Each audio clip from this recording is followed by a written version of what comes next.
क्या आपने कभी ये महसूस किया है कि कुछ बच्चे बचपन से ही बेहद जिद्दी होते हैं?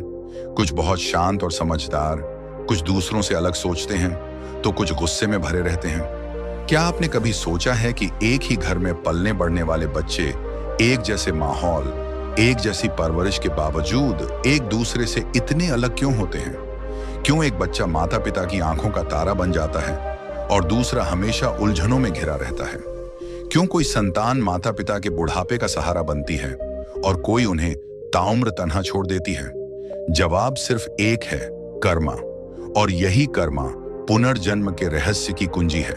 दरअसल हमारी संतानें हमारे ही कर्मों का प्रतिबिंब होती हैं। जो कर्म हमने अपने पिछले जन्मों में किए हैं वही संतान के रूप में हमारे सामने आते हैं, और उनका व्यवहार, उनका स्वभाव, उनका रवैया, सब कुछ हमारे ही कर्मों का आईना होता है। दोस्तों, इस वीडियो के अंत तक आप बने रहिए, क्योंकि इस वीडियो से आपको बहुत कुछ सीखने को मिलेगा।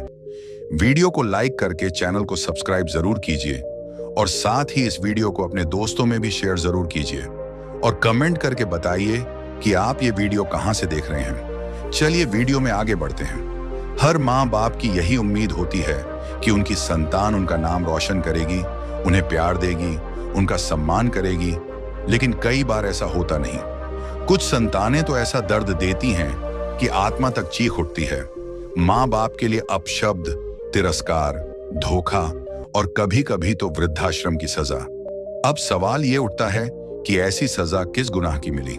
सारा जीवन मेहनत करके पाला, पढ़ाया लिखाया, अपनी खुशियों की कुर्बानी दी, और बदले में क्या मिला? यही तो है पुनर्जन्म का वो रहस्य जो साफ साफ कहता है ये सब अचानक नहीं होता, ये सब आपके ही कर्मों की वापसी है। आपके द्वारा किसी जन्म में किसी को जो दुख दिया गया, वो संतान बनकर आपके जीवन में आया है ताकि वो वही दुख लौटा सके।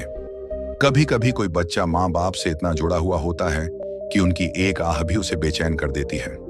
वो बच्चा माँ बाप के लिए सच्चा वरदान बन जाता है। ऐसे बच्चे सिर्फ इस जन्म के नहीं होते, ये आत्माएं कई जन्मों से आपके साथ बंधी होती हैं। आपने किसी जन्म में किसी की सेवा की होगी, किसी को ममता दी होगी, किसी अनाथ को अपनाया होगा, और वही आत्मा आज आपकी संतान बनकर आई है ताकि आपके प्यार का कर्ज चुका सके।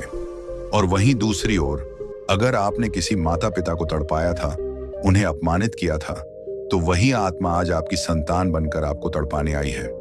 यही है पुनर्जन्म का सच और यही है कर्मा का न्याय। हर संतान अपने आप में एक संदेश लेकर आती है, वो संदेश जो आपके पिछले कर्मों का नतीजा है। अगर आपकी संतान आपके लिए खुशियां लेकर आई है तो समझिए आपने अच्छा बोया था, और अगर आपके जीवन में दुखों की बाढ़ संतान के जरिए आई है तो ये मत सोचिए कि भगवान ने नाइंसाफी की, बल्कि ये सोचिए कि आपने कभी कोई नाइंसाफी की थी जो आज लौट कर आई है। कर्म का ये खेल बेहद सूक्ष्म है, ये वक्त लेता है, पर न्याय जरूर करता है। कभी आपने सोचा है कि क्यों कुछ बच्चों को जन्म से ही कोई बीमारी होती है? क्यों कोई बच्चा जन्म लेते ही अनाथ हो जाता है? क्यों कोई मासूम बच्चा अत्याचार सहता है? क्या भगवान निष्ठुर है? नहीं, भगवान तो न्याय का दूसरा नाम है। ये सब कुछ हमारे ही अधूरे कर्मों का हिसाब है। हमने किसी जन्म में किसी मासूम का बचपन छीन लिया होगा, इसलिए आज वही पीड़ा भोगनी पड़ रही है। हमारे कर्मों की छाया ही हमारी संतान के प्रारंभिक जीवन को तय करती है।